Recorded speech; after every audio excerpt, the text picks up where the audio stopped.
పోయి మాకేం చేస్తారు మేము ఓటేస్తాం. ఆ కాన్ఫిడెన్స్ మీద మనం ముందుకు పోరాడాలి. మన పల్లెలు బాగుంటే మన బతుకులు బాగుంటాయి. మన బతుకులు బాగుండాలి అంటే మన పిల్లలు ఎడ్యుకేషన్లో ఉండాలి. మెయిన్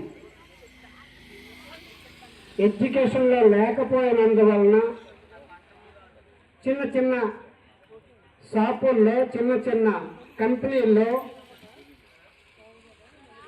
ఏమికి పనికిరాని 15,000, 10,000, 5,000, 6,000కి శాలరీ చేస్తూనే మనము అక్కడ వెనకబడి ఉన్నాం. మన పిల్లలకి ముందు మనం ఎడ్యుకేషన్ నేర్పాలి. ఎడ్యుకేషన్కి మునుపు ఉదయం లెగిసిన తర్వాత మనకు మనం పరిచయం చేసుకునేటప్పుడు మర్యాద చేసుకోవటం, జై భీమ్ అని చెప్పాలి. నమస్కారం సార్, నమస్కారానికి సంస్కారం లేని పదాలది.